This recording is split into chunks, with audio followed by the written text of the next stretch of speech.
Olá, bem-vindo a mais um episódio de Ei, Professor. Olá, Walter. Oi, Martin. Você está indo bem? Ahn, sim, eu vou bem. Conseguiu melhorar da gripe? Bem, como você pode ver, eu ainda estou bastante rouco. Mas dá pro gasto. Tem que engolir o sapo, Walter. Eu estou tentando, mas ele não quer ir embora. É complicado, eu sei como é. Faz parte. Sim, faz parte da coisa, né? Enfim. Eles me disseram que isso duraria umas 3 semanas se eu tratasse. Mas se eu não tratasse, duraria 3 semanas também. Tá. Bom, então deixa pra lá. É o que eu estou fazendo, Martin. São 21 dias sem tratamento e 3 semanas com tratamento, não é? Com tratamento, isso. Está pronto pra polêmica? Claro, faz parte do trabalho, não é? Parece que a maioria das pessoas quer deixar tudo quieto como está, mas a gente gosta de agitar essa questão. Pois é, Martin. Você gostou da imagem atrás? Sim, é bem interessante. Não é? 2025 torne a América católica novamente. É um título bem ousado, né? Estou vendo um rosário ali atrás do chapéu, ou melhor, embaixo dele. Pois é, continuam falando sobre oração, oração. Parece que eles têm um ponto de vista diferente sobre oração. Com certeza. Muito bem, Martin. Acho que estamos caminhando para o cumprimento final das profecias. Precisamos orar a respeito. Com certeza, vamos lá. Querido Pai, certamente estamos em tempos importantes, somos muito gratos por estarmos aqui e, como sempre, não podemos fazer isso sem Ti. Pedimos que nos conduza nesta conversa, em cada assunto tocado, ilumine nossas mentes e guie essa discussão. Em nome de Jesus, amém. Amém? Há muitas coisas interessantes, muitos ruídos de fundo acontecendo no mundo. Estamos vivendo aí algumas eleições interessantes, né? No Canadá, da Austrália. E tem o fator Trump também. Pois é. Sim, é interessante. Em alguns países, como por exemplo o Canadá, não era, não era esperado que a esquerda vencesse. Pois é, a direita estava 24 pontos à frente. Mas aí entrou o fator Trump e eles decidiram manter a esquerda. Eles foram para a esquerda novamente e alguns dos outros estados ficaram muito chateados porque não queriam um governo de esquerda mais uma vez. Alguns deles até querem se unir aos Estados Unidos. Interessante, não é? Bem interessante. O Trump vem falando sobre o 51º estado o tempo todo. Talvez aos poucos ele consiga, pedacinho por pedacinho, né? Outro país interessante é a Austrália, que, mais uma vez, viu um resultado que não estava de acordo com as pesquisas, não é mesmo? Pois é, e uma coisa interessante é justamente o partido que venceu. Eles também estão tentando implementar um imposto que é bastante polêmico. Pois é, e na Inglaterra, outra coisa interessante aconteceu. É que o partido que não é tanto à direita acabou vencendo. E agora, nas eleições suplementares, parece que a direita está ganhando força mais uma vez. Ou seja, está uma grande mistura ao redor do mundo. Mas, olhando para isso de um ponto de vista profético, a segunda besta do capítulo 13 de Apocalipse vai ditar o ritmo. Ela vai conduzir tudo. É o que diz a Bíblia. Não há dúvidas de que a segunda besta são os Estados Unidos da América. Não pode ser outro país. Simplesmente não há outra interpretação que encaixe. É uma questão de tempo, o resto vai seguir os Estados Unidos. Então a turbulência que estamos vendo agora é, na verdade, a tentativa de ganhar ascendência para que essa implementação se torne uma possibilidade. Então, toda essa situação é muito interessante. Mas a questão é que os Estados Unidos vai ditar o ritmo. E como ele tem ditado, hein? Sim, e ainda temos o cenário do Rei do Norte e do Rei do Sul. E sabemos que eles se sentaram à mesma mesa, então o Rei do Norte virá com carruagens e com a economia e com navios, o que você quiser, para derrotar o Rei do Sul. E sabemos que o Rei do Norte é, sem sombra de dúvida, o sistema papal. Ele quer recuperar tudo aquilo que perdeu. O ferimento que recebeu será totalmente curado. E isso está acontecendo nos Estados Unidos, não é mesmo? Veja, basta lembrar do primeiro presidente católico americano, o John Kennedy. Houve um grande debate na época, porque ele foi o primeiro presidente católico americano. Então, houve um grande alvoroço naquela época. Mas o Kennedy, ele acabou, na verdade, distanciando a igreja do Estado. Mas a Bíblia diz que a segunda besta, os Estados Unidos, agirá em nome da primeira besta, que é o catolicismo. E, portanto, devemos esperar uma ascensão do catolicismo naquele país, porém, meio que infiltrado no protestantismo. O protestantismo vai acabar trazendo o catolicismo. Isso está ou não está acontecendo nos Estados Unidos agora? Ora, é claro que está. Basta ver a popularidade do catolicismo atualmente, está crescendo muito, muito mesmo. E por que isso está acontecendo? Porque as pessoas perderam de vista a doutrina. Isso é verdade. A questão em jogo no mundo hoje não é mais doutrina. A regra do jogo hoje é reforma social. É exatamente isso que está acontecendo. Por favor, explique melhor para a gente. É o que está acontecendo. Então, o debate na época da Reforma Protestante era puramente doutrinário. Qual era a posição de Cristo? Como funciona a salvação? Os dois sistemas sendo completamente opostos um ao outro, catolicismo e protestantismo. Mas aí, essa questão da doutrina e como nos relacionamos à Bíblia e qual é o papel da Bíblia, porque o protestantismo sempre disse que a Bíblia é o ponto central.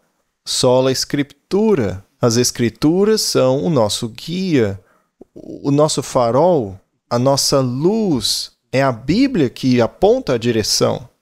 Já o catolicismo diz que não.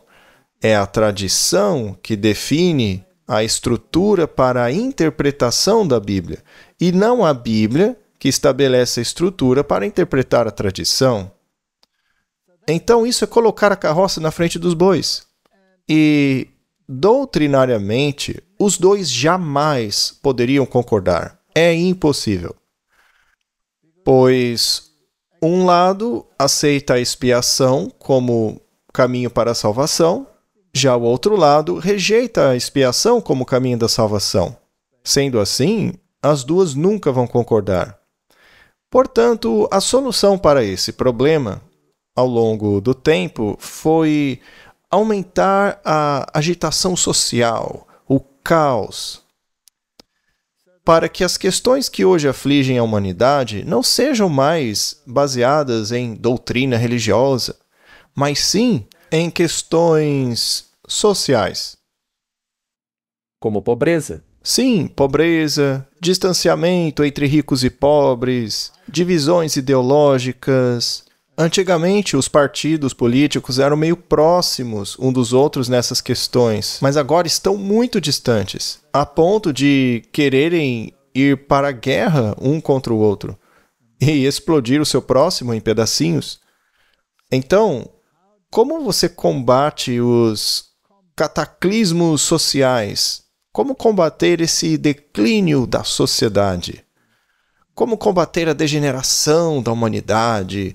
Como resolver as questões morais?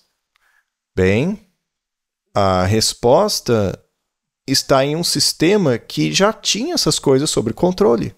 Ou seja, o catolicismo. durante a Idade Média? Havia um homem que tinha tudo isso sob controle, o Papa. Então, como foi que a autoridade suprema da Bíblia acabou sendo completamente ignorada? Como isso aconteceu?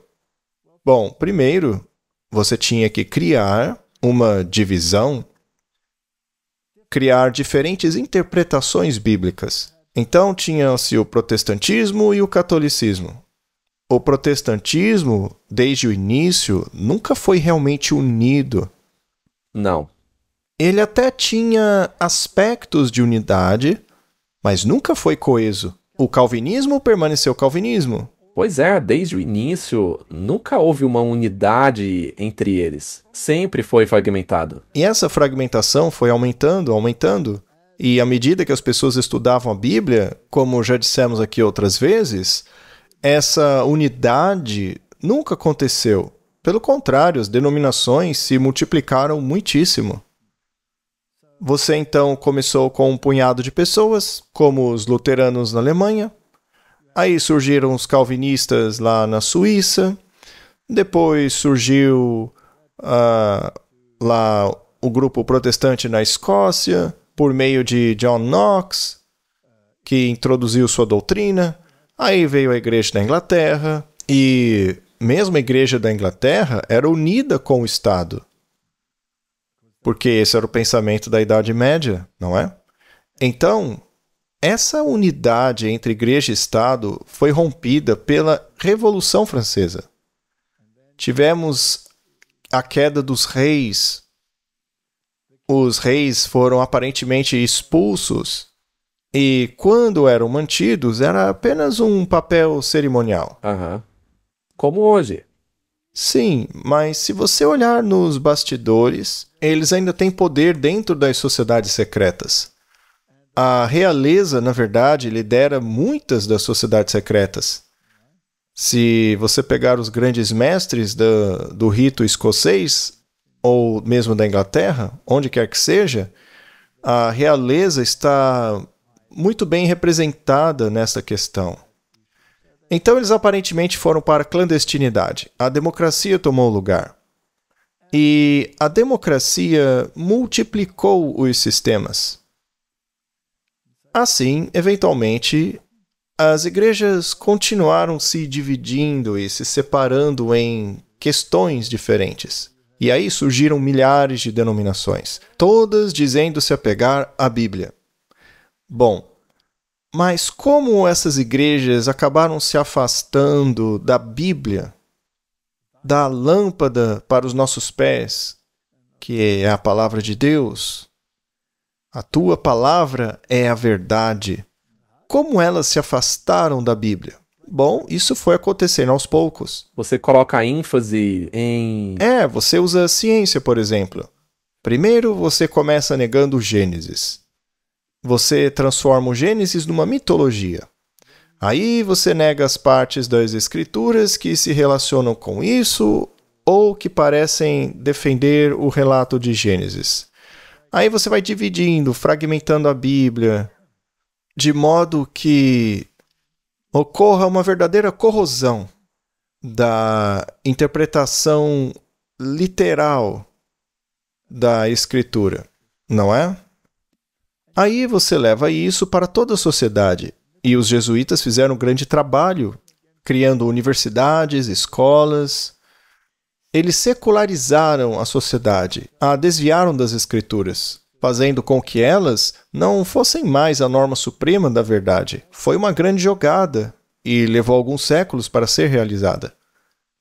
Então, Martin, eles mudaram o sistema religioso de um sistema baseado na Bíblia para uma religião emocional, na qual a norma é o espírito, o sentimento e não a palavra. Eles tiraram a autoridade de uma coisa para pôr na outra. Isso. Agora, os seus sentimentos, a sua emoção dita a sua religião. E isso te prepara completamente para o movimento ecumênico. Agora as pessoas estão prontinhas para reunir todo mundo, porque a doutrina já está fora do jogo. Agora o que manda são as questões sociais e não mais o que diz a palavra de Deus. É isso mesmo. Então o Papa Francisco e todos os papas anteriores disseram: vamos nos unir, todos acreditamos em Jesus. Todos acreditamos que quando morremos vamos para o céu ou para o inferno. E já que é assim, o resto a gente deixa de lado. Não vamos prestar atenção nas outras doutrinas. Vamos focar no social, na sociedade. Afinal, todos queremos moralidade.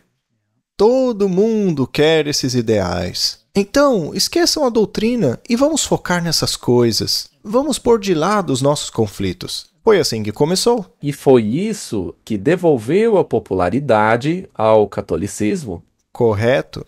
E agora que o mundo chegou em um ponto em que precisa novamente ser conduzido para a moralidade, qual seria a base para essa moralidade? Seria a Bíblia? Não. Com certeza não. Não, porque a Bíblia só causa problemas. Sim, é verdade. Não é mesmo? É como disse Tony Palmer. É Deus que vai... Ele vai resolver as doutrinas quando todos chegarmos no céu. Ora, eu me pergunto então, por que Deus teria dado todas essas doutrinas em um livro se fosse para a gente ignorá-las? Não faz o menor sentido. Mas é o que eles falam. Ah, deixa para depois as doutrinas. Vamos focar na questão social. E para tal, precisamos de uma liderança forte. Qual é a igreja mais forte?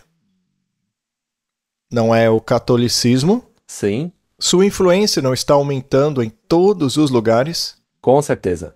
E a quem as pessoas olham para obter orientação? O Papa? Você lembra do John Kerry, que disse que o Papa era o líder moral do mundo? Sim, mas ele precisa de alguma influência. E como recuperar esta influência? Bem, é aí que entra a segunda besta. Durante anos, temos dito aqui que a segunda besta, os Estados Unidos, implementará o Papa, suas doutrinas, suas normas e a sua moralidade mais uma vez. É um sistema espetacular, não é? Ele atrai todos com seu misticismo. E os objetivos e metas para ajudar a humanidade a retornar à moralidade parecem muito nobres. Pois é. Eles não estão nem aí que, para isso, a Bíblia deva ser enterrada junto com ela a centralidade de Cristo. E a outra coisa importante é que os primeiros reformadores, assim como a Igreja Católica, acreditavam firmemente que a Igreja e o Estado tinham que estar unidos. Afinal, qual é o sentido de ter um sistema de moralidade se ele não é implementado pelo Estado? É necessária a polícia para garantir que a moralidade seja implementada. Afinal, é para o bem de todos. É para o bem comum. Sim, mas a pessoa deve ser capaz de tomar uma decisão pessoal de aceitar a salvação. Isso de acordo com a Bíblia. Exato. Você deve conseguir tomar uma decisão pessoal de entrar em harmonia com os princípios bíblicos, os 10 mandamentos. É um convite que a Bíblia faz para entrar em harmonia com os princípios dela. Agora, nós sabemos que os padrões e normas morais católicos não estão baseados nas Escrituras, mas no que eles chamam de lei natural, e não na Bíblia. O problema é que eles fazem parecer serem iguais. É. Mas não são iguais. Não é a mesma coisa. É apenas parecido. Eles alteraram os 10 mandamentos de maneira que esses novos 10 mandamentos reflitam as necessidades da sociedade e não mais as exigências de Deus. Isso faz sentido. É exatamente o que eles fizeram. Eu sou o Senhor teu Deus, que te tirou do Egito. Não terás outros deuses diante de mim. Esta divindade é muito específica. Aquela que tirou o povo do Egito. Este é o Deus verdadeiro. Não terás outros deuses além de mim. Mas além de quem? Hoje pode ser um Deus genérico. Exatamente. Da maneira como eles colocam hoje, pode ser qualquer divindade. Sim, porque excluíram isso. Então, pode ser qualquer divindade genérica. Mas nos 10 mandamentos originais, o Deus a quem devemos servir é muito específico. Ele é o legislador. Qual? Aquele que tirou os israelitas do Egito. Esse é o Deus verdadeiro. Aquele que no Sinai falou e escreveu a sua lei com o dedo nas tábuas de pedra.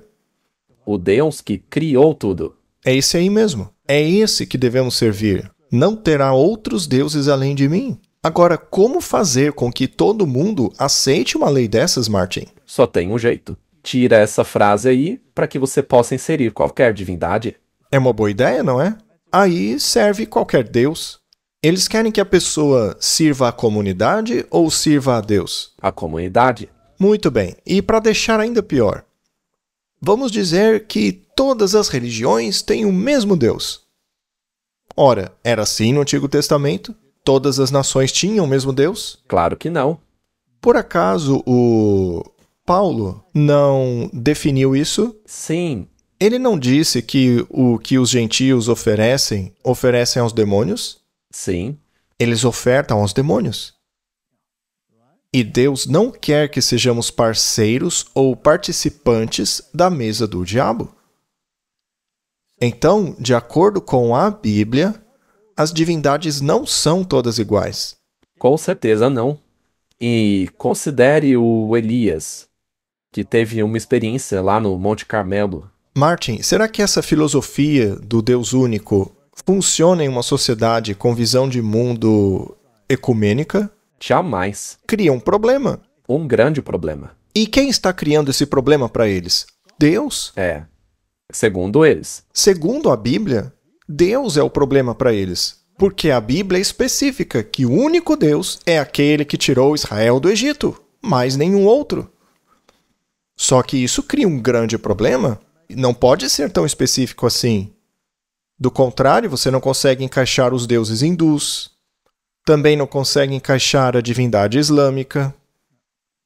Também não consegue inserir os deuses indígenas, dos xamãs. Então, o Deus da Bíblia tem que tornar-se genérico para que se insira os outros deuses. E você consegue isso abandonando doutrinas e focando em questões sociais. Pobreza, fome, conflito entre religiões. E, aliás, o que está causando esses conflitos? Por que é que o jihadista quer acabar com o cristão? Por que é que o cristão é tão teimoso a ponto de não aceitar a divindade do jihadista? Vamos deixar a doutrina de lado. Não foi o Papa Francisco que disse que todas as religiões levam ao mesmo Deus? Sim, foi ele mesmo.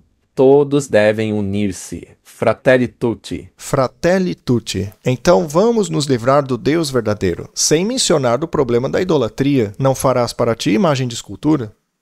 Só isso daí já é um problemão. Sim, porque já exclui muitas religiões. Pois é. O que você vai fazer com o hinduísmo? E todos os ídolos deles? E o budismo? Com o culto aos ancestrais? Como vai lidar com uma questão como essa? Simplesmente não funciona. A não ser que você se livre do Deus verdadeiro. Altere os mandamentos desse Deus. Aí sim você pode adorar Pachamama.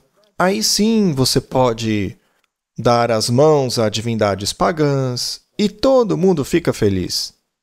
É muito mais sensato, não é? É muito mais lógico? Não. Tudo bem.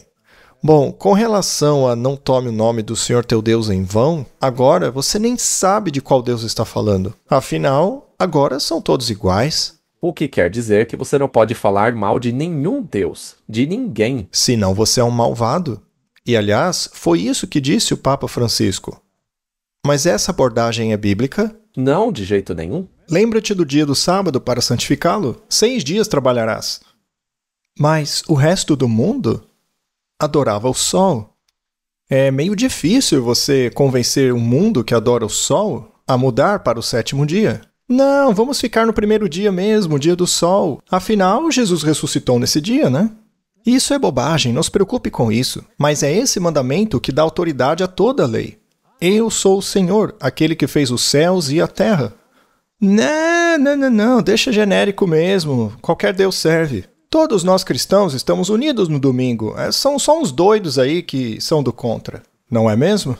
Outra parte do discurso é que você pode fazer no dia que você quiser. O que importa é ter um dia de sábado. É o que dizem também. Outra coisa que tiraram é honra teu pai e tua mãe para que te prolongue os seus dias na terra, não é? Vamos tirar essa promessa aí, deixa só honra teu pai e tua mãe. Na verdade, vamos introduzir a lei natural. Quem realmente tem que ser protegido é o filho, não é? Então, vamos criar uns direitos humanos e colocar o direito da criança acima do direito dos pais. Assim, o Estado e a escola é que decidem qual será o gênero do seu filho. Para eles, o seu filho nem é seu. Não importa que você mesmo tenha visto o sexo do bebê quando ele nasceu. Isso é algo que o Estado ou o sistema vai decidir por você mais tarde.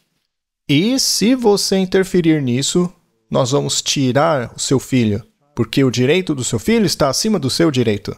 Isso é uma inversão do 5º mandamento, não é? E a gente podia falar sobre os outros também, mas não faremos hoje isso. Então, Martin, a palavra de Deus não é mais a norma.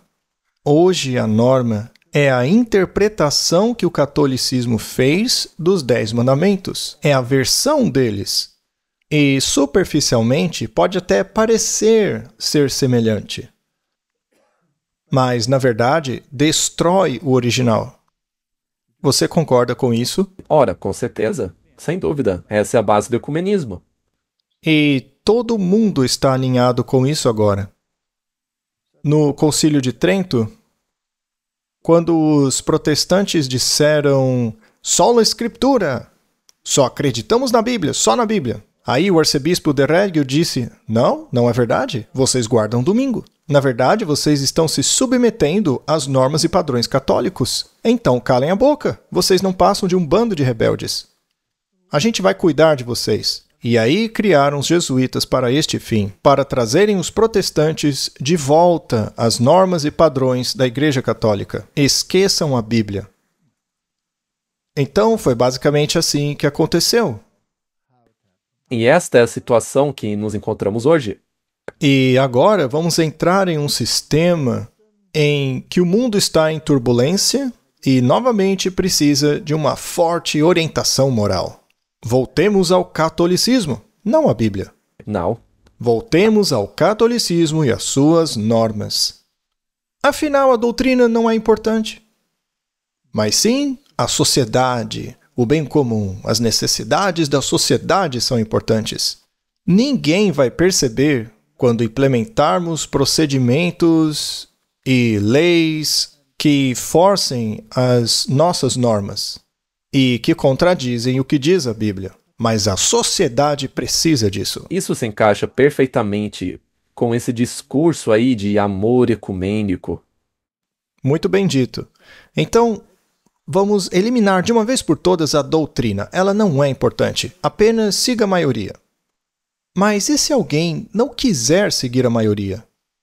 Neste caso, para o bem da sociedade e de todo o planeta, esse tipo de pessoas devem ser eliminadas. Então, qualquer voz divergente precisa ser silenciada, porque eles vão atrapalhar a maioria.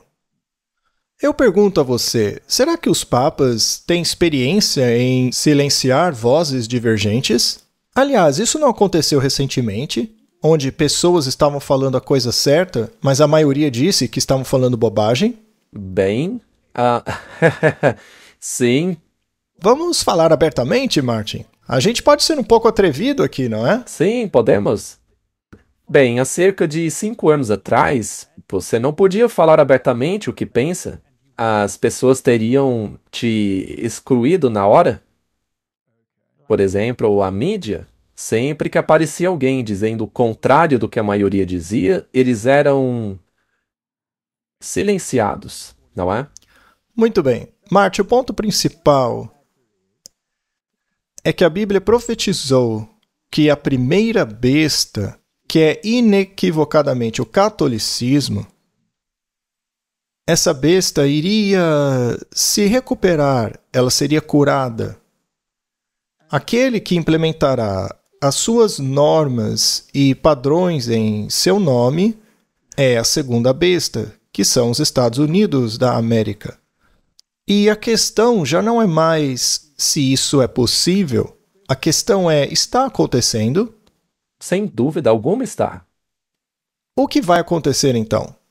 Número 1. O status do catolicismo vai crescer cada vez mais. Sim, vai se tornar extremamente popular. Essa é a primeira coisa. Segunda coisa, a voz moral que emana desta fonte deve ser considerada primordial. E eles trabalharam muito nisso, não? Tanto a esquerda quanto a direita. Veja, por exemplo, o discurso do Kerry. O catolicismo será elevado. Ele deve se tornar hiperbólico, aumentar muito. Sim, é como se um herói tivesse chegado. Exato. Ainda assim, deve parecer algo passivo. Em segundo plano. Então ele precisa de um espantalho. Sim, sim. Alguém que... Vá à frente. Um porta-voz. E hoje estão falando muito sobre proxies, né? Como os Houthis, que representam o Irã, etc. Então, eles precisam de um proxy, um representante. Olha, nós precisamos de alguém da estatura moral do Papa. E com relação ao que disse aquele Papa e aquele outro, também não deve ser esquecido. Mas eu quero ver o que o novo Papa vai dizer. Isso vai ser muito interessante. Eu acho que todos chegarão ao ponto em que dirão: mas esse homem é a voz da razão. É justamente dele de quem precisamos. Eu também acho. Só que para retornar a essas normas e padrões, eles precisam de um representante, um porta-voz. Muito bem. Então, introduza um representante. Bem, a união entre a igreja e o Estado era um sistema poderosíssimo, porque tudo o que a igreja decidia, o Estado aplicava. Era maravilhoso, eles estavam felizes com isso. Mas foi por água abaixo. E agora querem de volta. Eles querem reunir a igreja e o Estado. Portanto, a separação entre a igreja e o Estado não é algo que serve o bem comum. Exato. A igreja precisa governar de novo. Sim, é assim que o Papa se sente agora. É assim que a igreja católica se sente. Tem que governar de novo. E os judeus? Eles achavam que tinham que governar? Com certeza achavam. Acontece que o Messias tirou o governo deles. A ênfase agora estaria nele e no que está acontecendo lá no céu. Assim, qual seria o papel deles aqui embaixo? Bom, isso está de acordo com as escrituras, o que você acabou de falar, mas na cabeça deles, eles não queriam assim. Não, eles queriam poder, queriam governar. E na Idade Média, conseguiram governar. Só que eles perderam esse governo e agora o querem de volta. Então, querem unir a igreja e o Estado novamente. E quando isso acontecer, então a Bíblia que temos, que é a palavra de Deus, isto aqui, estará completamente provada como verdadeira. Claro que sim. Portanto, vamos dar uma olhada no que está acontecendo no mundo. Martin, o Papa Francisco era muito forte em relação ao meio ambiente e às energias renováveis.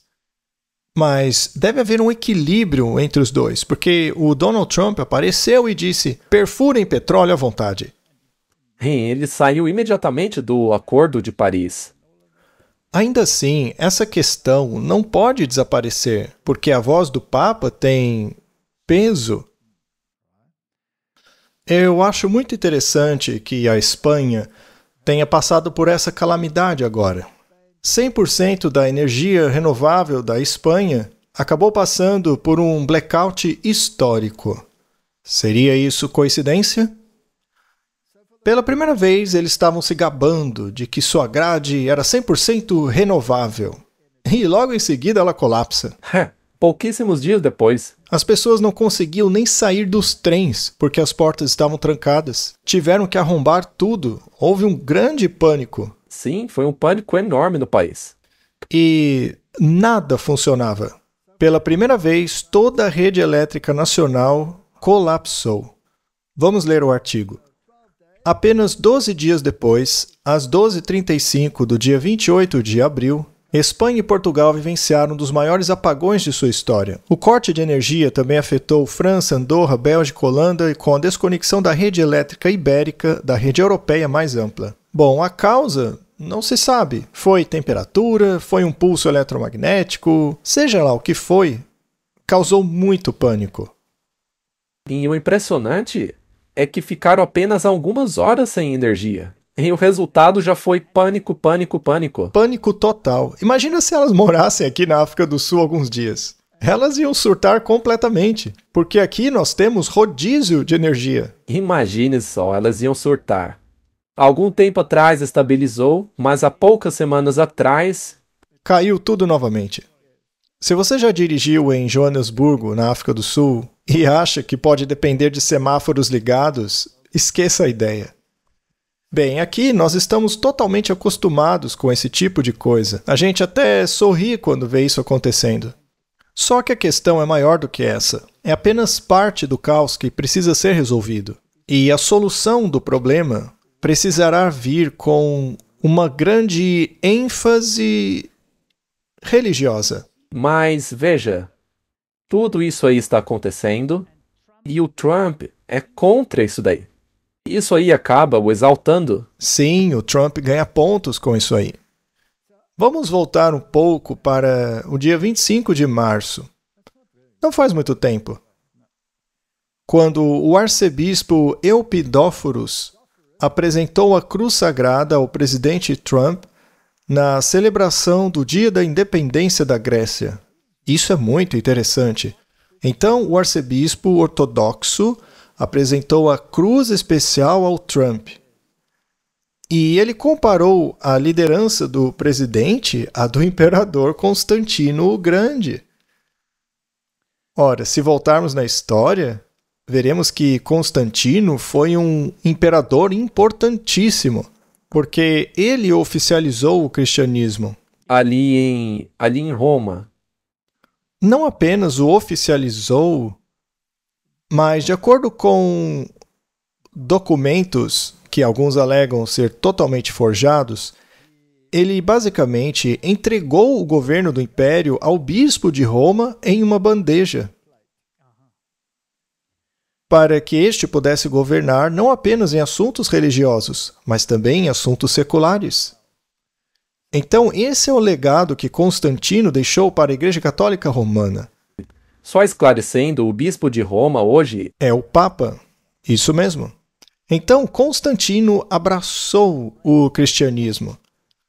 Só que ele não abandonou o paganismo. Então, se você for aos seus grandes memoriais, verá que o cristianismo é retratado de um lado e o mitraísmo, a adoração ao sol, do outro. Na verdade, ele unificou o paganismo e o cristianismo. Isso é sincretismo. Então, ele acabou com as guerras e a perseguição contra os cristãos. Mas isso não significa que os cristãos foram vitoriosos. O que aconteceu foi que ambos se uniram. O que, na verdade, é muito pior, porque é perigoso. Unir-se aos pagãos é muito perigoso. O sincretismo é um veneno que é muito bem aceitável. Sim, é um engano. Enfim, o Donald Trump foi comparado ao Constantino. Na verdade, isso me deixa muito feliz. É verdade, porque isso significa que o que a Bíblia predisse está acontecendo. É a mesma coisa. O arcebispo fez isso lembrando a visão que o governante romano teve da cruz como símbolo da vitória divina. Ao entregar a cruz, o arcebispo Eupidóforos fez referência à famosa visão do imperador. Esta cruz é o próprio símbolo que levou Constantino à vitória, como Jesus lhe revelou. O presidente Trump, visivelmente emocionado, aceitou o presente com gratidão e reconheceu seu profundo significado. Então, Martin, qual foi o resultado do que Constantino fez? Ele elevou a posição do bispo de Roma, do Papa, acima de todos os outros bispos cristãos do mundo inteiro. Ele estabeleceu o papado como consequência disso. Então, se considerarmos isso uma tipologia, Uma comparação ou um paralelo, seria incrível mesmo. seria um paralelo interessante, não? E eu acho que pode ser isso. E depois, em 19 de março de 2025, os líderes religiosos se reuniram em torno de Trump para orar no Salão Oval. E foi chamado um dia incrível. Líderes religiosos de todo o país visitaram o presidente Donald Trump no Salão Oval nesta quarta-feira, onde oraram com o comandante-chefe. A Casa Branca publicou uma imagem dos líderes reunidos em oração ao redor de Trump enquanto ele estava sentado à sua mesa. Em fevereiro, Trump assinou uma ordem executiva para estabelecer o escritório de fé da Casa Branca. Veja só, estamos tendo uma progressão aqui. Sim, essa é a primeira coisa que ele escreveu na ordem executiva. E, além disso, Paula White é a principal conselheira de Trump. Muito bem. E esse escritório fica na Casa Branca, bem perto do Salão Oval. Na ala oeste. Isso é muito simbólico. É a primeira vez que uma organização desse tipo ganha presença na Casa Branca. É como se a igreja e o Estado se unissem mesmo. Nem consigo pensar de forma diferente. E esse escritório de fé agora faz parte do Conselho de Política Interna. A ordem afirma que o novo escritório consultará líderes religiosos sobre vários tópicos, incluindo defesa da liberdade religiosa. Isso parece muito nobre. Mas devemos lembrar como o Papa Francisco e o catolicismo definem a liberdade religiosa. Para eles, a liberdade religiosa é sempre definida dentro das restrições do bem comum. Então você não é livre para fazer o que quiser religiosamente. Tem que se enquadrar. Você pode até ter sua preferência denominacional ou sua fé religiosa de preferência, desde que não interfira no bem comum. Bom, o que acontece se eles estiverem unidos em uma questão e você decida discordar dela? Nesse caso, você não tem liberdade religiosa, porque você deve se enquadrar dentro do bem comum. Portanto, a liberdade religiosa só é válida se ela se enquadra dentro dos critérios do bem comum. Isso é semelhante à liberdade de expressão, segundo eles. Contanto que você não diga nada que não queremos que você diga, né? Na quarta-feira à noite, a residência de Trump em Mar-a-Lago, em Palm Beach, na Flórida, sediará a Gala dos Católicos para Católicos. Isso também é interessante. Aqui você tem essa organização baseada na fé, bem dentro da Casa Branca. E a Paula White, que é evangélica, estava lá. Mas agora você tem um dia especial só para católicos. E na residência do Trump. Exato. Os palestrantes do evento incluirão o general aposentado do Exército dos Estados Unidos, Michael Flynn, e o veterano consultor político Roger Stone. Aqui temos o site deles. Católicos para Católicos. Gala de Oração Católica para América 2025. Inspirando uma nova onda de catolicismo e patriotismo na América. Eles não estão recebendo uma dedicação especial? Com certeza. E também é muito importante lembrar que estes são os católicos conservadores. Católicos apoiadores do pré-Vaticano II. Na verdade, eles só precisam de um papa conservador para consolidar as questões, não é? Outra palavra que usamos da última vez é católicos tradicionais. Tradicionais. Católicos para católicos, lutando para trazer a fé católica de volta à praça pública, por meio de comícios de terços, mídia, ações políticas e mais. Tem doutrina aí, Martin? Não, não tem. Não, deixe a doutrina de lado. Não vamos trazer ela. Vamos fazer apenas encontros de terço. Bem, rezar o terço é uma oração repetitiva. 10 Ave Marias, um Pai Nosso. 10 Ave Marias, um Pai Nosso. E a Bíblia diz claramente que não se deve fazer isso. Apenas diga o que você precisa. Fale com Deus como um amigo. Vinde a mim todos os que estáis cansados e sobrecarregados. Coloque os seus fardos aos meus pés e eu lhe darei paz. Só isso. E ação política. Isso faz parte da Bíblia, Martin? Não, isso aí é política. Dai a César o que é de César e a Deus o que é de Deus. Embora Católicos para Católicos seja um movimento de ativistas apaixonados, sabemos que sem oração nosso trabalho é em vão. Então, a oração repetitiva é a resposta aí. Acredito que essa é uma das razões pelas quais temos o terço. Sim, bem ali no chapéu. Escapamos por pouco, figurativa e literalmente, como país, na última eleição. É hora de agradecer a Deus e contar com sua ajuda para muitas batalhas que temos pela frente. Então, eles estão em pé de guerra? Com certeza. E qual o objetivo deles? Repor as normas católicas dentro da administração do governo.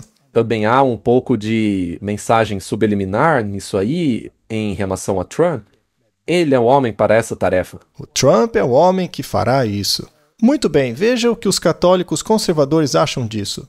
Não é possível ver nesta foto, mas o evento tinha mais de 100 padres. Esta imagem de Nossa Senhora de Fátima que foi doada não apenas para Donald Trump, mas para toda a sua família.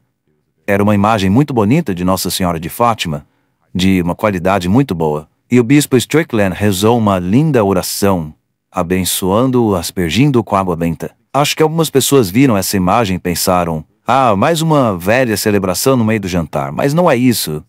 Esta é a bênção da estátua de Nossa Senhora de Fátima como presente para a família Trump. O bispo Strickland rezou em particular para que esta bela imagem da Santíssima Mãe fosse uma bússola que os guiaria até Jesus, para que ela dissesse a eles, façam tudo o que ele, Jesus, lhe disser para fazer.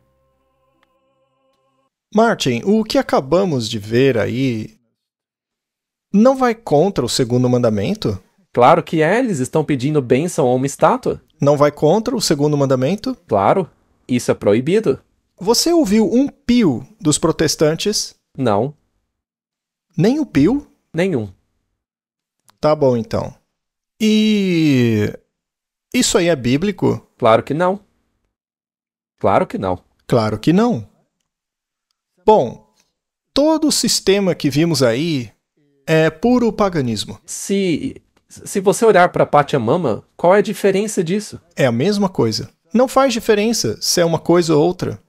Bom, eu não vou entrar em mariologia aqui, não é meu objetivo hoje. Estamos apenas observando onde as coisas estão caminhando. Isso aí não é bíblico. Não se baseia no que diz a palavra de Deus. Baseia-se puramente na tradição católica. E é interessante que a Sky News tenha dito que o Trump está atuando com todas as suas ordens executivas e tudo mais como se fosse um rei, não um presidente. Isso é verdade? Então, Martin, a Constituição proíbe a união entre a Igreja e o Estado, embora hoje argumentem que não. Ora, mas se isso fosse verdade, a Constituição deveria começar com eu, o rei, ao invés de nós, o povo. O Trump está assumindo o controle, está fazendo do jeito dele. Mas ele vai fazer isso em nome de alguém. Ah, sim. Não se engane quanto a isso. E o que ele fez neste Dia Nacional de Oração? Trump cria a Comissão de Liberdade Religiosa no primeiro Dia Nacional de Oração. Esse artigo foi publicado no dia 1º de maio. O presidente diz que sua administração está trazendo a religião de volta ao seu país. Centenas de líderes religiosos representando diversas origens religiosas, incluindo cristãos, judeus, muçulmanos, hindus e outros, compareceram ao evento no Rose Garden, realizado a poucos passos do Salão Oval. O evento contou com momentos de reflexão, com orações conduzidas por figuras religiosas preeminentes, incluindo uma oração hindu pela paz e uma invocação cristã, ecoando a abordagem multirreligiosa vista em celebrações anteriores. Isso é o Fratelli Tutti. Eu queria perguntar isso. Por acaso isso é diferente do que o Papa fez o tempo todo? Não, é justamente o que ele propagou. Isso não nega o primeiro mandamento? Sim. Nega, não é? Mas serve ao propósito da humanidade de um ponto de vista humano, mas não do ponto de vista divino. Organizado pelo recém-criado Escritório da Fé da Casa Branca, algumas autoridades aproveitaram a ocasião para oferecer seus versículos religiosos favoritos.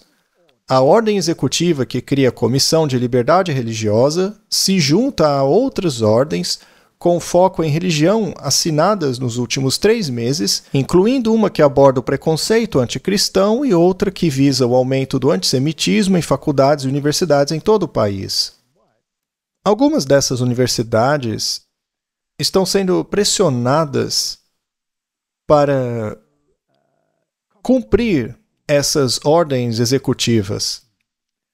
Então, talvez, os seus privilégios fiscais acabem sendo removidos? O financiamento será retirado? Bem, então, será que estamos vendo medidas de guerra econômica tomadas para impor uma ideologia específica? Claro que sim.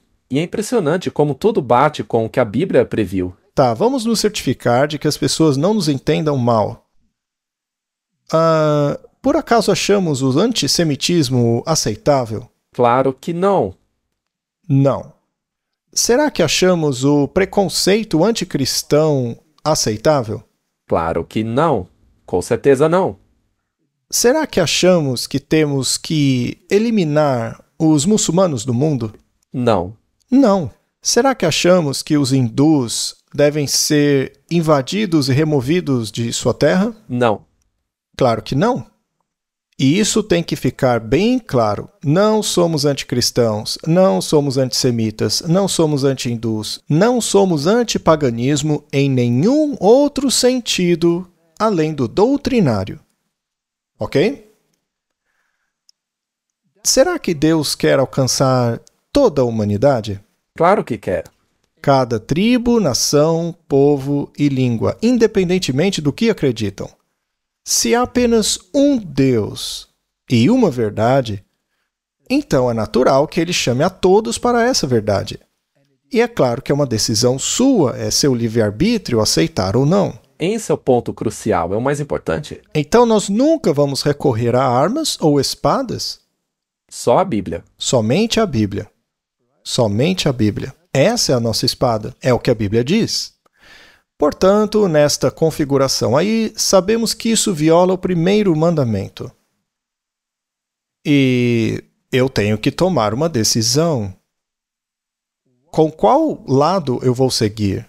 E também, por que todas essas organizações religiosas estão se reunindo em solidariedade? Como isso é possível? Veja, acho que um problema que pode acontecer quando as pessoas dizem mas você é contra isso. Veja, não há nada de errado em falar com outras religiões, ter amigos de outras religiões, mas quando a questão é unir-se a elas de maneira oficial... Veja, ao afirmar que todas as religiões levam a Deus, eu não estarei assim contrariando o que diz a Bíblia? Pois Jesus disse que só há um caminho para Deus, e esse caminho é o próprio Jesus. Agora, e esses cristãos aí? Que padrão esses cristãos estão adotando? O padrão papal ou o padrão bíblico? Se você nega o que diz a Bíblia e coloca a doutrina de lado, então é o papal. Fratelli Tutti. Eles estão adotando o padrão papal e não o bíblico. Vamos continuar. O que o Donald Trump disse sobre isso? Traremos a religião de volta ao nosso país e faremos isso de forma rápida e incisiva. Porque para a América ser uma grande nação, temos que ser uma nação debaixo de Deus. Uma frase da qual a esquerda gostaria de se livrar. Mas, Ben Carson, não vamos deixar isso acontecer, certo? Tornaremos a América rica e saudável novamente. E por que não religiosa novamente, não é? É por isso que estamos aqui, certo, Dan Patrick? Este grupo religioso trabalhará diretamente da Casa Branca. Isso nunca foi feito antes, nunca foi permitido. Isso porque dizem existir uma separação entre a igreja e o Estado. Mas eu disse, olha, vamos esquecer isso um pouco. Sério mesmo, separação entre igreja e Estado? Isso é bom ou ruim? Eu não tenho certeza. Mas tendo essa separação ou não, vocês estão na Casa Branca, aonde deveriam estar. Vocês estão aqui representando o nosso país. Vamos trazer a religião de volta para a nação. E isso é muito importante. Criei um escritório religioso histórico aqui na Casa Branca. Esse escritório se sairá muito bem. Eu já vejo muita gente indo e voltando, e isso é bom. Queremos defender todas as crenças e sua liberdade religiosa nesse país e no exterior. Eu sempre quis que eles tivessem esse escritório. Isso nunca aconteceu antes. Religiosos autorizados a entrar na Casa Branca. Certamente seremos processados porque vão dizer: e a separação entre igreja e Estado? Isso não pode ser feito. Mas não se preocupe, nós vamos ganhar o processo mesmo assim. No fim, a justiça sempre está do nosso lado. Às vezes acontece de colocarem uma juíza ruim, no caso, mas no final, a gente sempre ganha, não é, Pam? Assinei uma ordem executiva para combater o antissemitismo. Isso é muito importante. É algo grande. Também criei uma força-tarefa no Departamento de Justiça. E, Dan, você vai se envolver nisso para erradicar o preconceito e o anticristianismo. Isso é novidade. Não pode haver preconceito anticristão. Em poucos instantes, também assinarei uma ordem executiva criando uma comissão presidencial sobre liberdade religiosa. E é por isso que estamos aqui. O presidente desta comissão será o vice-governador do Texas, Dan Patrick. Levante-se, Dan. Ele é um cara muito legal. Ele é um político fabuloso. É um político incrível. E, além disso, é um homem muito religioso também. Muito obrigado, Dan. E também agradeço ao Dr. Ben Carson. Não preciso falar muito sobre ele, né? Ele dispensa apresentações. Sabe, o Ben Carson está comigo desde o início. Ele disputou a eleição comigo, lembram-se? Você se importa se eu contar a história, Ben? O Ben Carson disputava a eleição contra mim e ele foi muito bem. Ele estava subindo na pesquisa, mas depois de uns 3 ou 4 debates, ele olhou para mim e disse: olha, você sabe que vai ganhar, né? E vai ganhar por muito. Isso foi em 2016. Eu disse: como assim? O que quer dizer, Ben? Você ainda está no jogo? Está fazendo uma boa campanha? Ainda tem uma chance. Tudo bem que ele estava ficando para trás. Bem atrás, na verdade. Mas ele disse: você vai vencer. Ninguém aqui pode te vencer. E você sabe por quê? Porque Deus está com você. Muito obrigado, Ben, disse eu.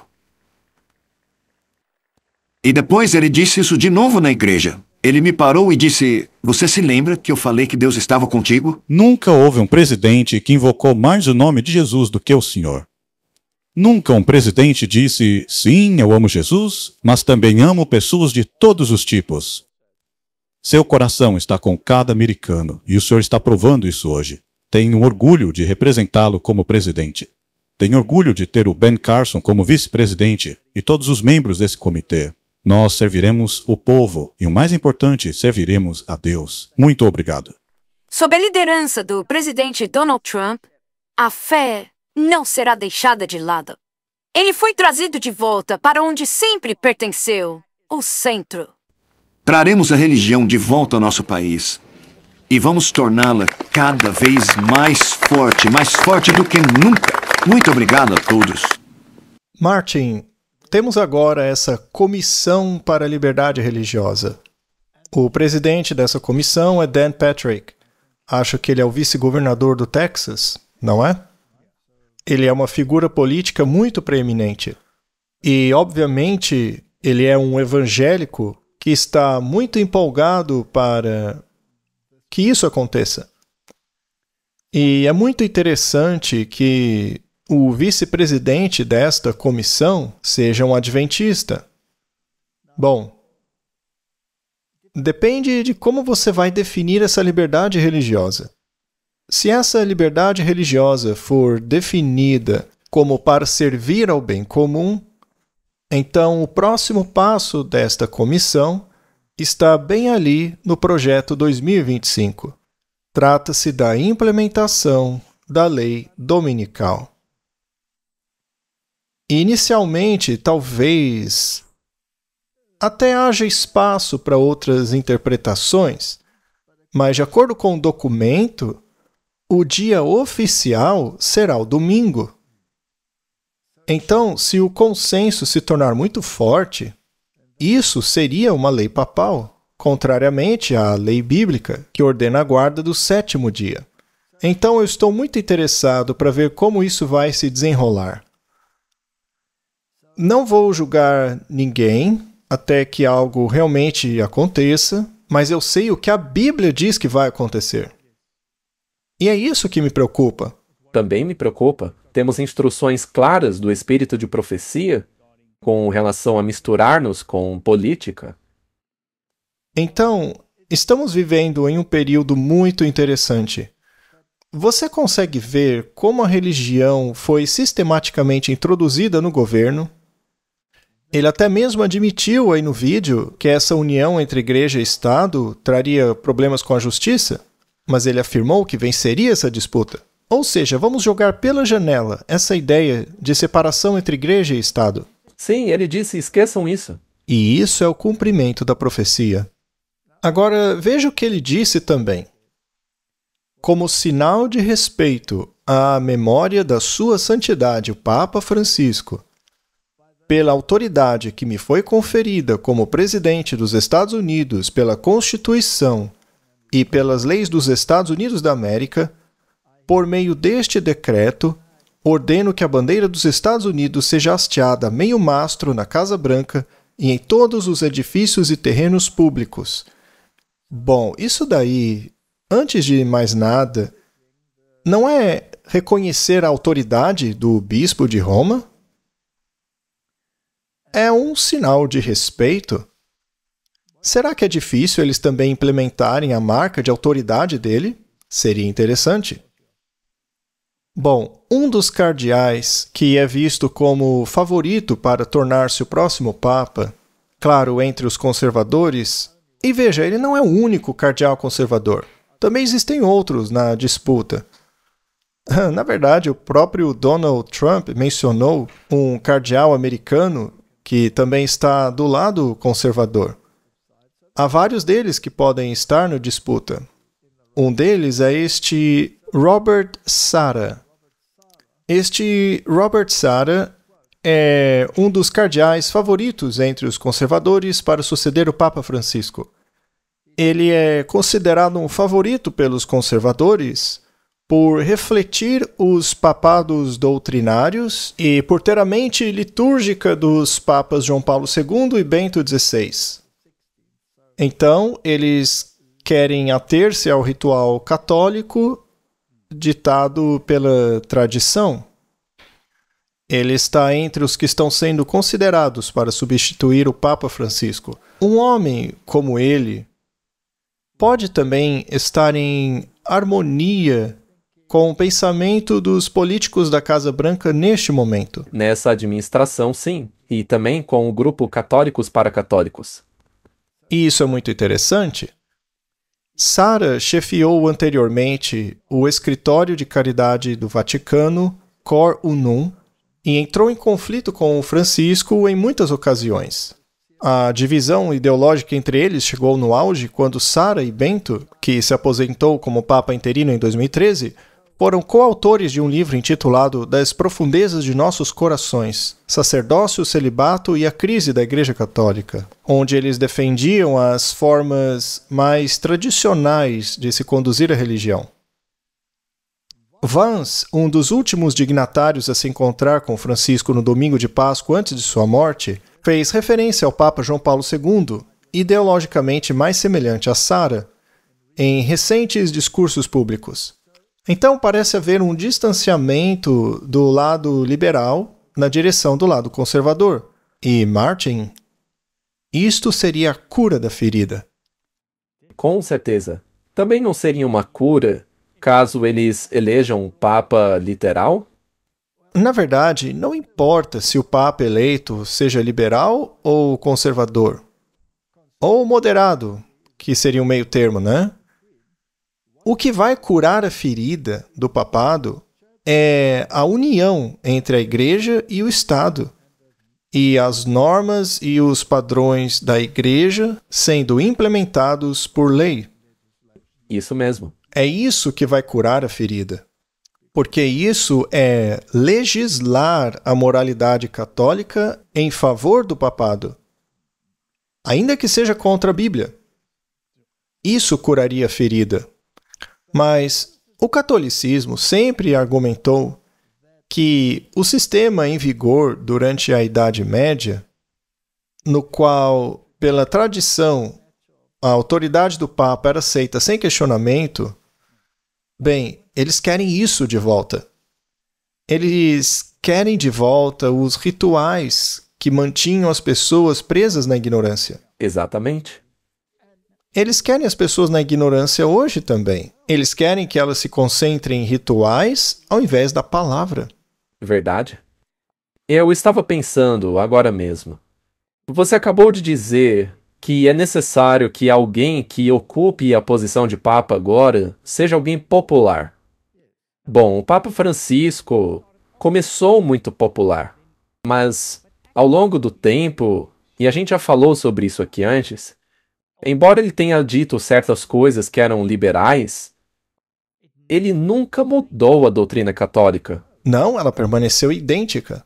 Mesmo o Concílio Vaticano II não revogou nenhuma doutrina católica. É como disse o bispo Schneider, não podem fazer isso porque são doutrinas ex-cátedra, são infalíveis. Bem, só essa doutrina da infalibilidade papal já deveria fazer os protestantes ficarem de cabelo em pé. Os faria ter um ataque nervoso, de tão revoltados com essa doutrina. Mas os protestantes hoje não dão um pio contra isso. Na verdade, eles apoiam essa doutrina, porque eles querem que a moralidade volte. Hoje os protestantes querem uma autoridade terrena também, porque isso seria a implementação terrena do seu poder. Eles não se importam mais com o reino de Deus. O que eles querem é estabelecer um reino terrestre, achando que Jesus está olhando para ele e dizendo: muito bem, meus soldados do reino terrestre, vocês estão mantendo todos na linha, sob o meu controle e meu nome, mesmo que tudo isso seja contra a Bíblia. Antes de continuarmos, ao olharmos para o bispo Sara, Cardeal Sara. Ah, sim, desculpe. No episódio anterior que fizemos, mencionamos o Papa Negro. Bom, explique pra gente. Algumas pessoas ficaram confusas achando que era uma questão racial, mas não tem nada a ver com isso. É só a roupa que usam. O Papa Negro é o chefe da Ordem dos Jesuítas. E ele também reside em Roma. E é o poder por trás do trono. Ele é o general do exército. É ele quem implementa no terreno o que se deseja alcançar. Ele garante que o objetivo seja cumprido. Se infiltrou em todas as sociedades políticas. Esse é o Papa Negro. Não tem nada a ver com a cor da pele dele, mas com a vestimenta que ele usa. E você tem o Papa Branco, que é aquele a quem eles juram lealdade. Mas eles estão tão unidos em seu trabalho e, de novo, o objetivo deles é o ultramontanismo, ou seja, todo o poder em apenas um homem. É isso que eles querem implementar. Se o próximo Papa for negro, e agora sim, em termos da cor da sua pele, Alguém pode até fazer alguma anedota dizendo, agora temos 2 papas negros, mas não é o caso. Não importa a cor da sua pele, porque não é uma questão racial. Trata-se de um sistema religioso que é implementado. Isso pode parecer irônico, mas também pode ser subliminar. Com certeza, e até mesmo é um pouco profético. Sim, nos termos em que o Trump publicou uma imagem de si mesmo como Papa, né? Em sua rede social. E houve um grande alvoroço. Mas muita gente gostou disso, não é? Sim, milhares. Bom, na minha opinião, acho que provavelmente foi uma brincadeira. Mas ainda assim pode ser algo profético. Não que ele vá se tornar um Papa, não é isso. Mas no sentido de que ele fará o que o Papa quer. Com certeza. Veja, ele estará atuando, ainda que ele não seja o Papa, mas fazendo tudo o que o Papa quer. Tudo o que ele quer. Ele estará agindo como se fosse o Papa. Na verdade, o Trump fará aquilo que o Papa gostaria de fazer publicamente, mas que está fazendo clandestinamente. Ele fará como os papas faziam na Idade Média. Como faziam na Idade Média. Ele será apenas um representante agindo em nome do Papa. A imagem foi publicada sem comentários ou explicações na conta pessoal do presidente dos Estados Unidos e, em seguida, na conta do X e do Instagram. Talvez, então, tenha havido uma certa maldade envolvida. Talvez sem que eles soubessem. Ou talvez sim, uma implicação profética aí. Não é um dos truques dos jesuítas que você coloca em prática bem à vista de todos aquilo que você quer fazer? Sim, essa é a norma da sociedade secreta. Você esconde as coisas à vista de todos. A foto foi publicada poucos dias depois de o líder mundial brincar que gostaria de ser pontífice. Na semana passada, repórteres no gramado da Casa Branca perguntaram a quem ele gostaria que sucedesse Francisco e ele respondeu: "Eu gostaria de ser Papa. Essa seria minha primeira escolha." Ele continuou dizendo que não tinha preferência, mas que havia um cardeal em Nova York que era muito bom. Bom, anteriormente ele disse que o cardeal Burke era uma excelente escolha. Agora ele deve estar se referindo ao cardeal Dolan. Então, qualquer um deles seria tradicionalista caso entrasse. Eu não estou dizendo que eles serão eleitos, mas se um deles fosse, seria bastante interessante. Ele foi criado como presbiteriano e se identificou publicamente com a religião durante a maior parte de sua vida adulta, antes de, em outubro de 2020, renunciar à religião e dizer que agora se considera um cristão não denominacional. O que provavelmente é uma jogada esperta, se você deseja, é claro, esse clima ecumênico, que é o que Roma quer. Com certeza. Então, no fim das contas, o que ele fez foi deixar a Bíblia de lado. Sim. E dizer, olha, não quero me filiar a ninguém. É como a doutrina católica, na verdade. Sim, é um sistema muito inteligente. Agora, Martin, vamos falar sobre o Projeto 2025. Afinal, essa é a cartilha, não é? Este artigo aqui foi publicado no dia 20 de março e tem a ver com o Departamento de Educação, que criou muitas ideias liberais que eles querem eliminar agora. Bom, diz assim: a educação é um alvo crucial de uma lista de desejos de políticas de direita conhecida como Projeto 2025. Isso aqui é da BBC, tá bom?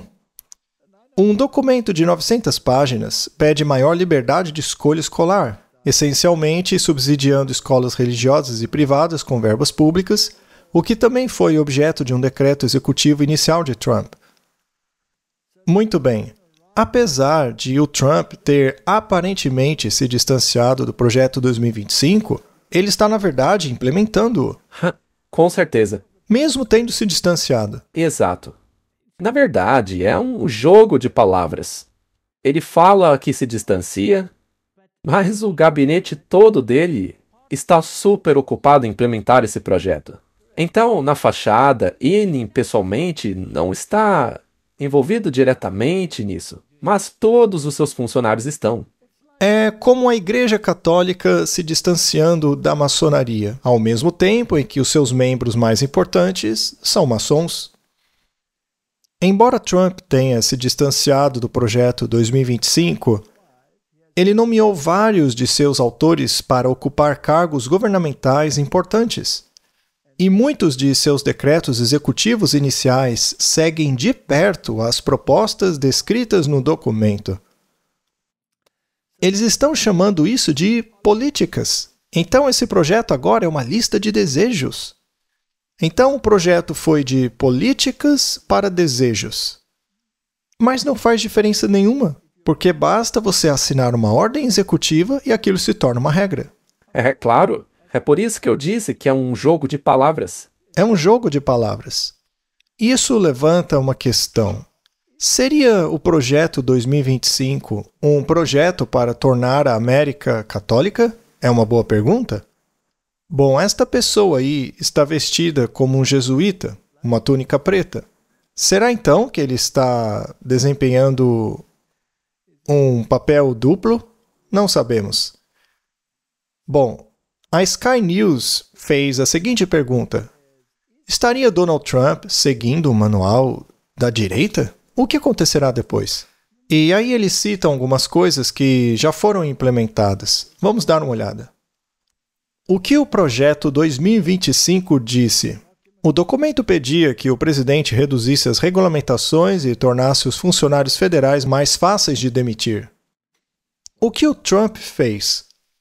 Desde o dia em que retornou ao cargo, Trump instruiu seus aliados a perseguirem o chamado Estado Profundo, colocando agências federais, incluindo o FBI e o Departamento de Justiça, muito mais sob o controle presidencial. Então ele fez?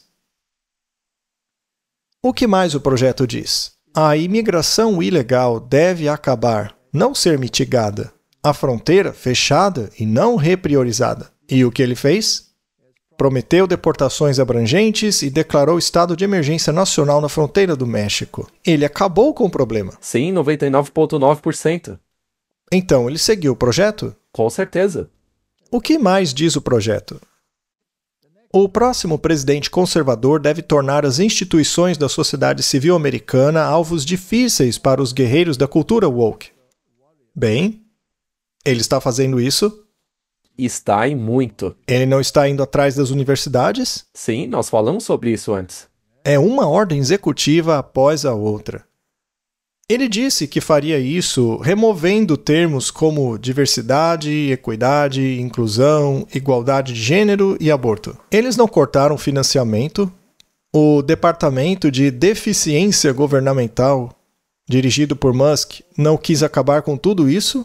Sim, o DEI foi imediatamente extinto. Desde a primeira ordem executiva, lá no primeiro dia. E isso não acabou gerando muita raiva?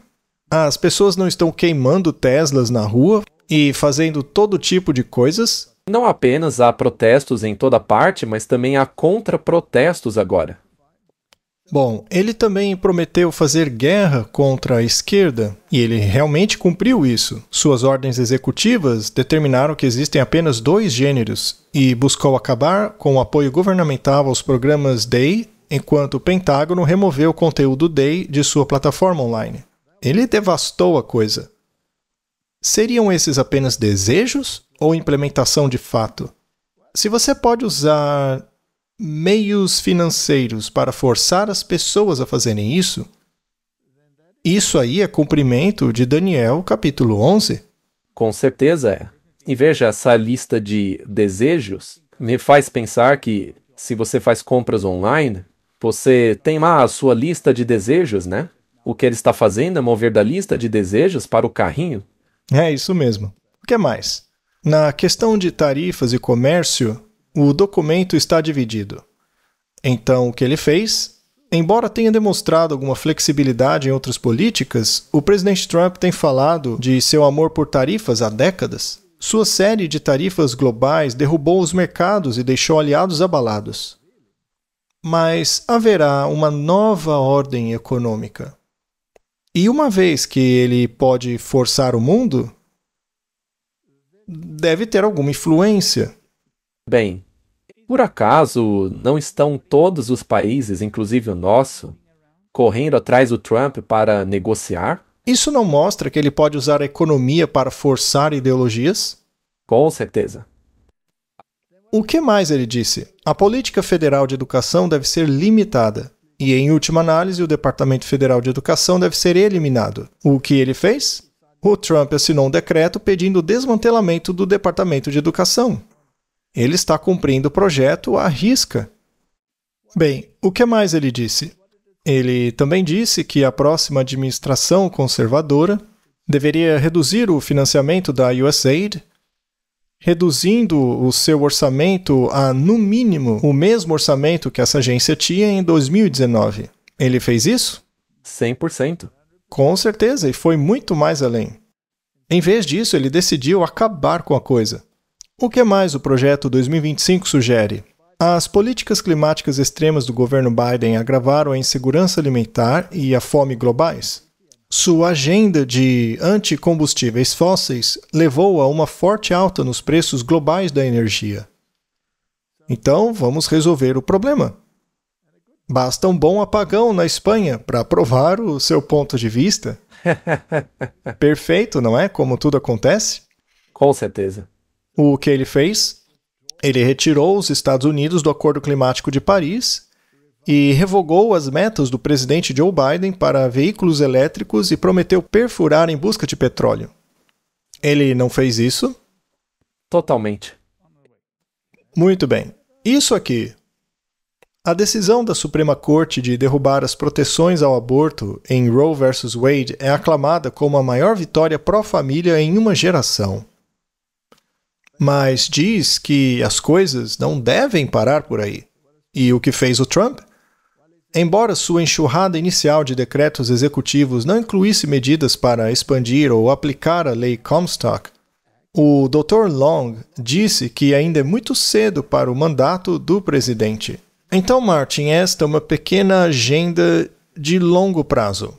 Primeiro você tem que colocar as coisas no lugar para dar a tração de que você precisa, certo? Você não pode implementar uma ideologia até ter a influência necessária para aplicá-la. E podemos ver como justamente isso está acontecendo. O que mais diz o Projeto 2025? O amplo manual de poder pedia aos aliados dos Estados Unidos que assumissem uma responsabilidade muito maior por sua defesa convencional. O que fez o Trump? Semelhantemente ao Projeto 2025, Trump e seu governo instaram os aliados da OTAN a gastar mais em defesa. Ele está forçando. Sim. Ele não está só pedindo. Muito bem, o que mais? O TikTok é, na prática, uma ferramenta de espionagem chinesa que deveria ser proibida pelo presidente. O que o Trump tem feito? Ele tem tentado negociar a venda das operações do aplicativo para uma empresa americana. Então, ele está avançando aos poucos. Agora eu estou interessado no próximo. É isso aí. E não sou eu falando isso, é a Sky News. Certo? Vamos deixar isso bem claro. O que vem a seguir? Bem, o que poderia acontecer a seguir? Se Trump continuar a espelhar o Projeto 2025, seja consciente ou inconscientemente, algumas partes não concretizadas do documento incluem seu foco na família, que, segundo ele, está em crise. Interessante. E acrescenta: é hora de os formuladores de políticas elevarem a autoridade, a formação e a coesão familiar como sua principal prioridade e até mesmo usarem o poder do governo, inclusive por meio do Código Tributário, para restaurar a família americana, com um dos autores afirmando: toda ameaça à estabilidade familiar deve ser enfrentada. Martin, qual é a principal coisa que o papado pediu para trazer a família de volta ao seu propósito original? O que o papado pediu? Uma lei dominical. Lei dominical. Não é coincidência que isso esteja no projeto? Sim, está documentado lá, mas já tem estado presente na Europa há muito tempo.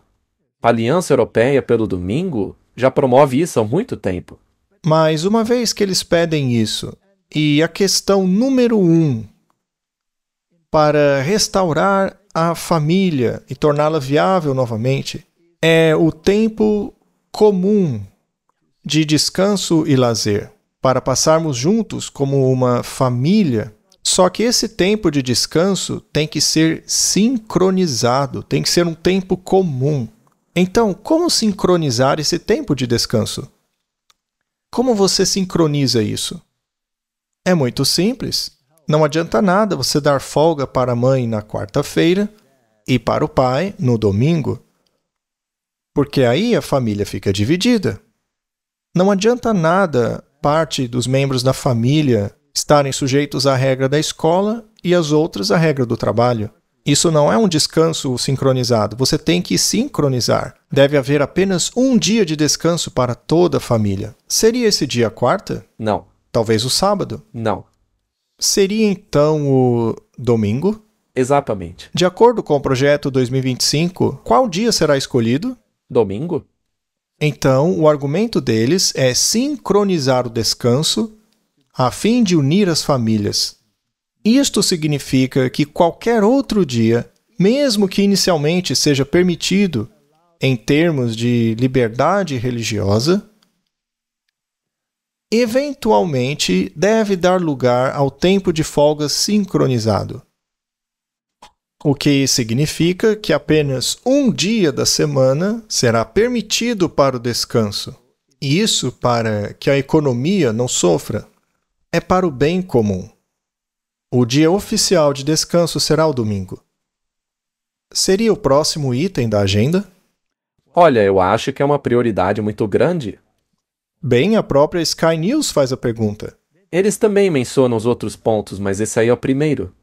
Essa é a pergunta que eles fizeram. O que vem a seguir?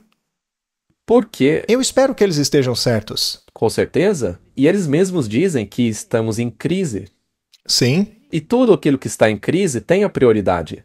mas antes de implementar isso, você primeiro deve obter o impulsionamento, não apenas nos Estados Unidos, mas para garantir que seja feito em todo o mundo. O papado desempenhará um papel muito importante. E a Laudato Si e o Projeto 2025 dão um lugar de muito destaque a essa documentação. O Projeto 2025 fala sobre o descanso sabático.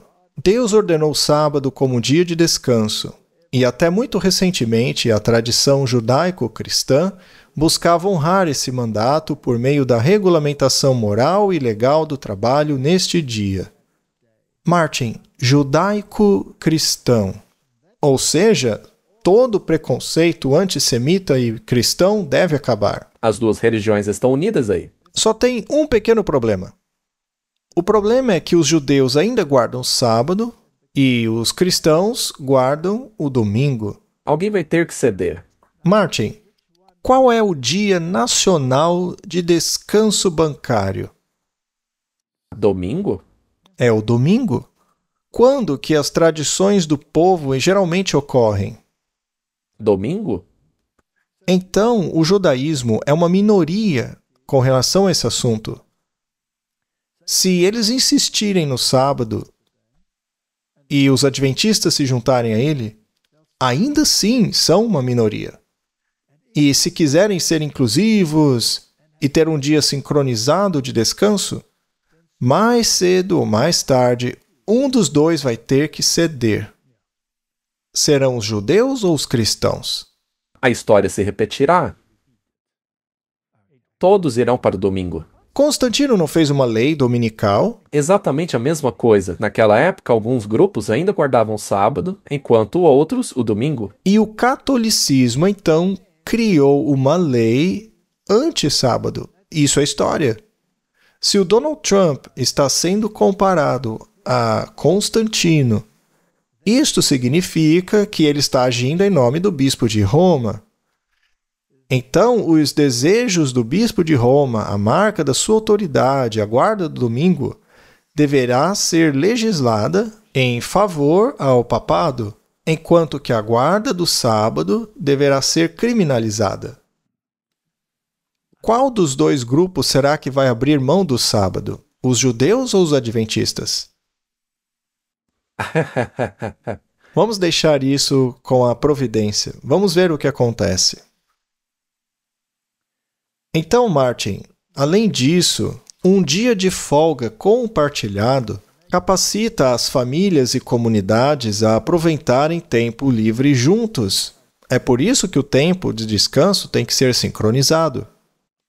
Isto proporciona um ritmo de vida mais saudável para todas as pessoas. É o que diz o documento, Martin. É para o bem comum. Isso é exatamente o pensamento papal.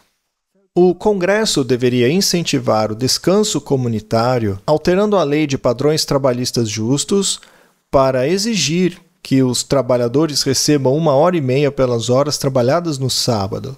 Esse dia seria o domingo por padrão. Essa é a marca da besta.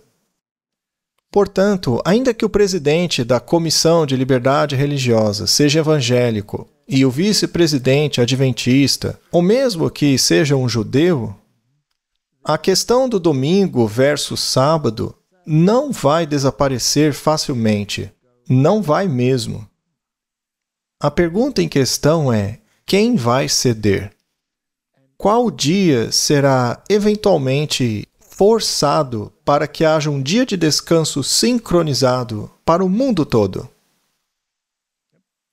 Será que os sindicatos se envolverão? Com certeza, eles já se envolvem.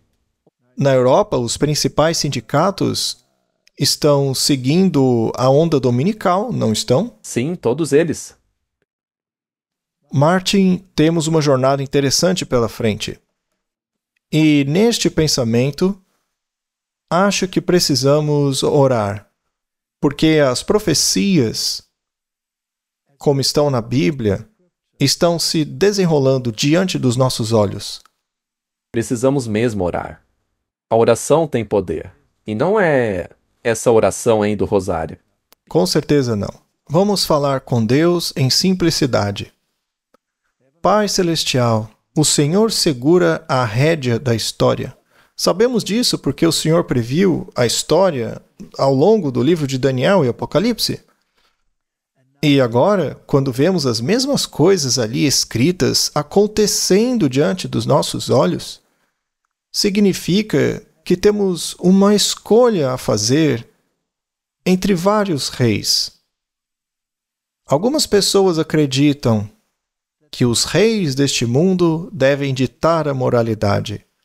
Já a Bíblia afirma que aqueles que não aceitarem a moralidade da tua palavra não te amam, porque quem ama Deus guarda os mandamentos de Deus. Aqueles que se dizem cristãos e não guardam seus mandamentos são mentirosos, é o que diz a Bíblia. Não queremos ser mentirosos, Pai. Queremos guardar os seus mandamentos e não tradições humanas que se disfarçam de bem comum. Então, ajuda-nos a tomar decisões corretas. É o que eu peço em nome de Jesus. Amém. Amém.